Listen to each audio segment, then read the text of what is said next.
Welcome to Hood Champion Boxing Sports. In boxing, you find a way to win or you find a way to lose. For some of you boxing fans, you find a way to take it to the stupid. You need to hold your horses. Listen, the question I have for you is Jospeh Parker Fighter of the Year over Terence Crawford? Now, there's some people out there who are saying Terence Crawford is Fighter of the Year. He beat Errol Spence. He wasn't given a chance in that fight. What he did was amazing. The way he systematically broke down Errol Spence. Starting at the second half of the first round. Now, Crawford did the business. But let's come on now. Just how much work did Crawford do this year to deserve Fighter of the Year? That's all I'm asking you. Now, the funny thing about it, on my channel, I don't have a favorite fighter. So there's some people who are like, oh, these got to be young people who talk like this. You're a Crawford fanboy. See, I don't even use that language because it sounds stupid.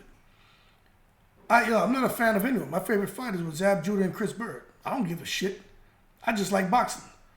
But I'm going to tell you right now, the same people who are telling me I was a Crawford fanboy, and the guys who are like, yeah, you know boxing because you're saying good things about Crawford. They're probably going to come back now and say, screw you, Hood Champion. You don't know anything about boxing. Terence Crawford is a god. Yo, hold your horses, McNicholas.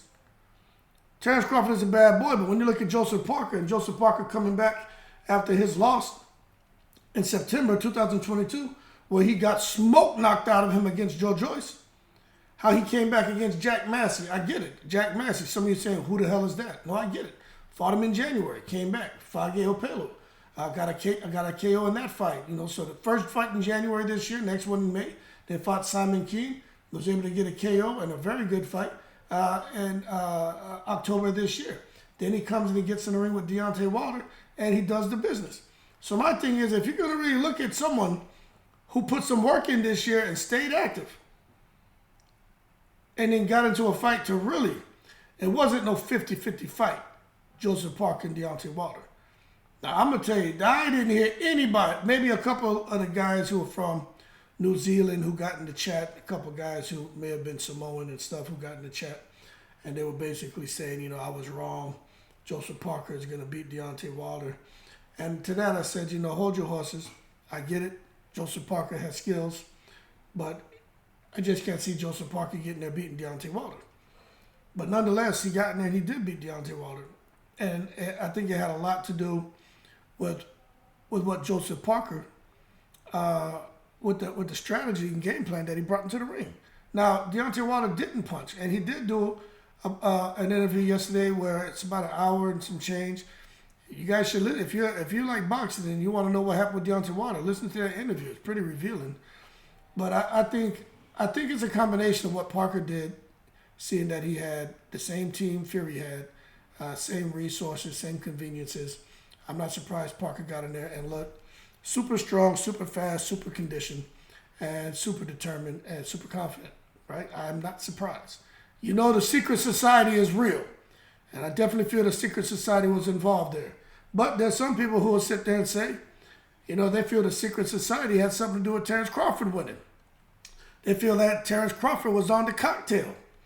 You know what I'm saying? They feel that, hey, that Errol Spence, somebody put something and spiked his water. I heard somebody say, which is stupid, that Errol Spence was around some female, the night before, and the female spiked his drink. Sometimes when people say things, I don't even share that because it makes me look crazy. And I'm telling you, I don't believe that, but I just think it's comical. So I'll just share that with you about some of the stupid stuff. So, I sanitize a lot of the stuff that I hear and read, and then I form my own opinions, which is what we do on this channel. We have conversations, which we're entitled to, not our own facts like some of these other channels who lie to you. But that being said, if there's supposedly controversy and mystery surrounding how Terence Crawford was able to beat Errol Spence the way he did, and there's supposedly controversy and mysteries surrounding why Deontay Wilder wasn't able to pull the trigger and how Joseph Parker was able to come in the ring and bounce back from the way he got knocked out by Joe Joyce and the way he got knocked out by AJ and the way he lost to, well, he didn't get knocked out, lost to AJ and the way he lost to Dillian White, and to come back in super tough fights, to go 12 rounds with Derek Chisora, right? How in the hell does he bounce back after all of that to come now and almost knock out Deontay Wilder? So to me, well, let's just say all the controversy and all the mystery, they cancel each other out when it comes to Crawford and Parker. And let's just deal with what we do know. Terence Crawford fought one time. He beat Errol Spence, became undisputed at 147 pounds. That's amazing. Okay? But we got to take a look at Joseph Parker. The man came back, fought 4 times this year. Seems to be getting better. Seems to be getting stronger. And he came in there and he knocked off Deontay Wilder, Dr. NyQuil, or whatever the hell his new name is. Something that I don't think many people gave him a chance to do. And he put himself right back into the mix. I think that carries a lot of weight, and that I understand what people are saying, that Joseph Parker deserves Fighter of the Year. Now, going forward, we just have to see what happens with Joseph Parker and who he fights next.